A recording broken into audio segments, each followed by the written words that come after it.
All right, everyone, here we are back to school. Now, if you either have not gone back to school yet, or your kids even already have at the time you're listening to this, what I'm going to be telling you guys today, you could actually put in place anytime you're just feeling like, oh my gosh, I've completely lost control with everything that is going on. But at the time I'm recording this, this is my daughter's first week back into school.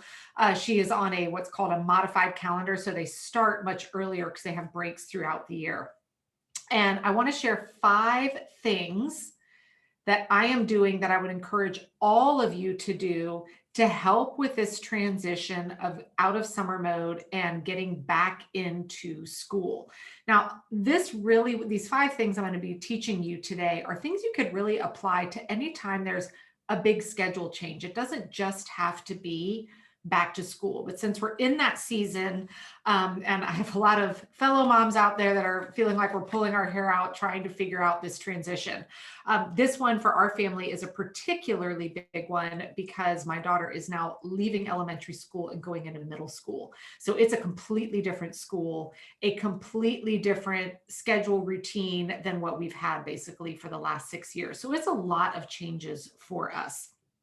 And a little side note, the waking up an hour earlier, yeah, that's just not been good for anybody, but that's one of those things we're just going to have to get over here in the house.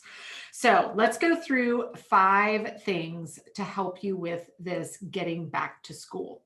First and foremost, I know that I repeat myself, but everything else really kind of builds off this.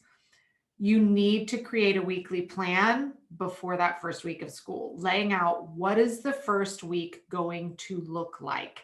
And you will see why this is so important. Now, if you've never done weekly planning, don't stress out about it. At least just sit down with a week at a view and make sure you know what are all of the current obligations and pick up, drop off activities, etc., for everybody in the family. You have got to be able to visually see that. Obviously, I'm going to encourage you to actually use a weekly planner. If you are looking for one as we're getting into back to school, the Top Planning System is there waiting for you. You can just go grab that at www.thetopplanner.com because you'll actually get digital courses from me teaching you how to use it and some really in-depth weekly planning strategies. So first and foremost, get your weekly plan. Now, the second thing that you want to make sure that you're doing as far ahead as possible is to keep as much of that first week open as you possibly can. When you are adjusting to a whole new schedule and routine, now is not the time to say yes to every offer that comes your way. So I know for me with work, I had some opportunities this first week that I just had to say, nope. I know it's going to be a big adjustment for our family. So I kind of blocked off as much time as I could for the week. In the mornings and afternoons and evenings, just to make sure that we weren't scrambling with any gotchas, unknowns, things like the very first day, carpool took me 45 minutes to get through to pick up my daughter. If I had scheduled something for right after school, we never would have made it. So just try and keep yourself as open as possible for that first week. All right, number 3, which ties into that weekly plan, is the importance of sharing and communicating the game plan with the whole family. Now, the way I do this is I just use these Post-it notes that are a week at a view. I know some people really love getting the week at a view dry erase boards and putting those somewhere central for your family. For us, it's on the side of the refrigerator, which is near snacks and the coffee maker. So I know people can see it. Now, do they still ask me over and over again what we're doing today? Of course they do. I'm not a miracle worker, but at least I can tell them where to go look to get the information. So what information goes on this, what I call Family Communication Center? It should be anything that impacts multiple people in your house. So I'm not putting, phone calls, meetings, etc. on that. That doesn't impact anybody else. But what I am putting on there are any after school appointments, any days where the schedule's unusual. So I typically pick my daughter up from school, but if there's a day where my husband is, we put that on there. So everyone's remembering, yeah, dad's picking you up today. Like we have a few activities on the weekend, those go on there. And then I like to go one step further with highlighters and highlight the things. Each family member kind of has a color, and our all family together stuff gets its own color as well. So there are some days where there's nothing on there, and there are other days where there will be several things on there. Now, the other thing that I've added this year that we're just trying out for the first time this week that I'm really liking is, if you are someone that does meal planning, I'm actually writing down what's for dinner each night, Monday through Thursday. Now, we'll give ourselves the flexibility to switch if we're all like, I'm not feeling that.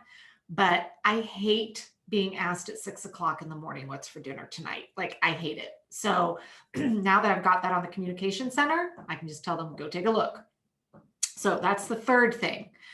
The fourth thing that is I am doing for me, again, you've got to have that weekly plan in place, I feel, to get the most value out of this.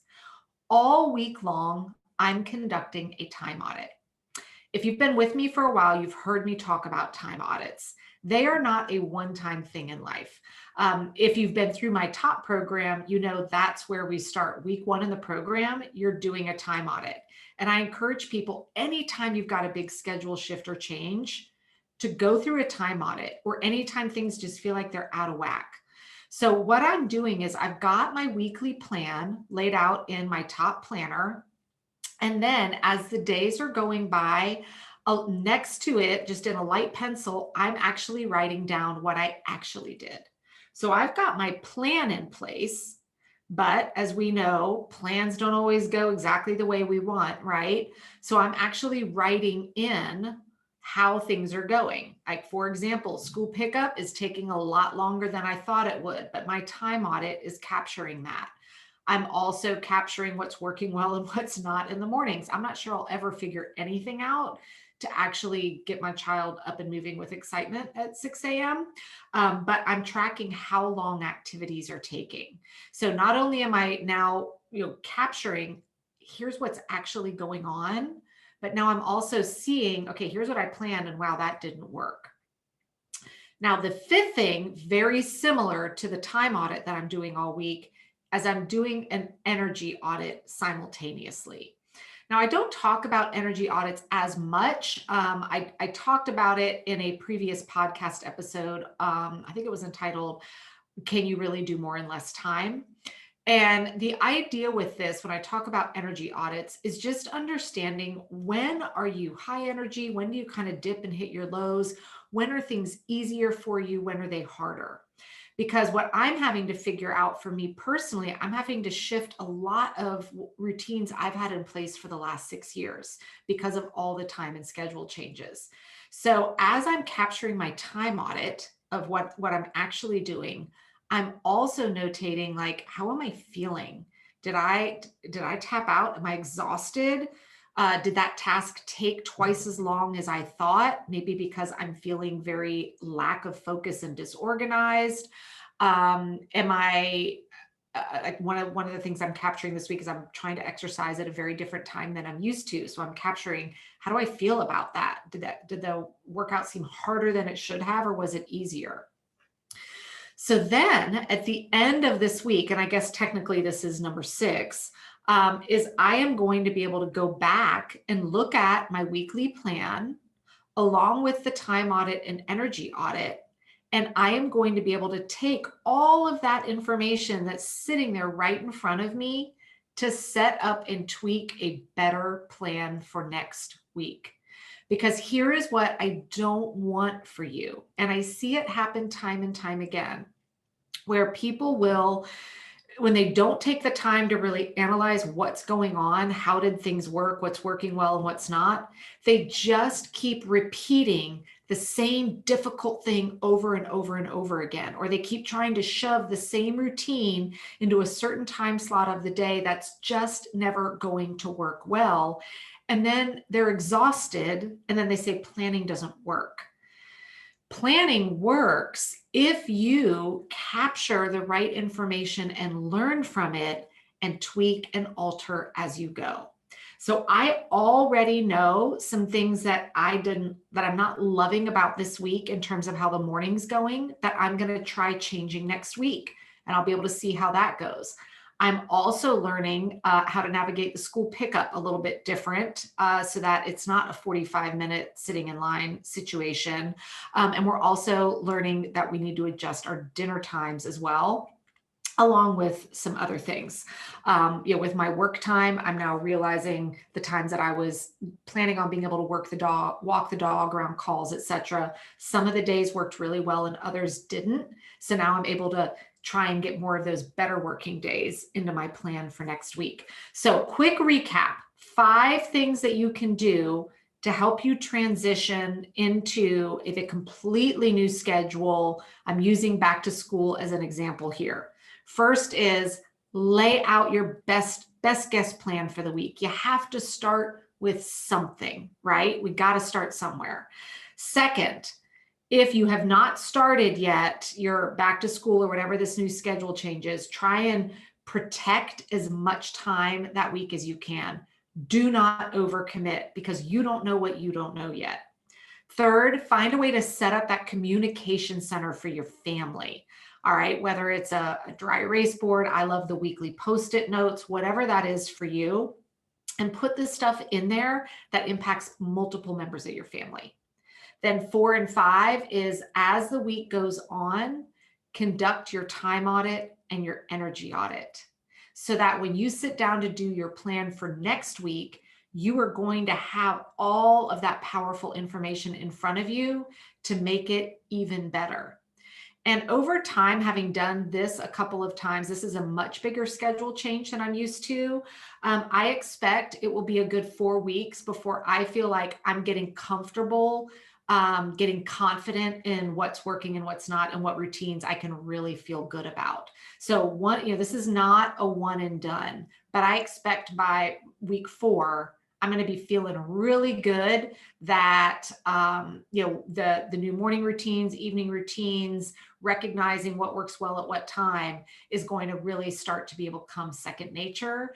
And I'll be able to feel a lot more relaxed, but also in control at the same time, if that makes sense. So if you have any back to school tips that you would love to share, please DM me and let me know. And if this podcast has been helpful for you, please share it out with your community that is launching into a back to school, because together, if we can all help each other out through these transitions, then we all win as well. Have a fantastic week.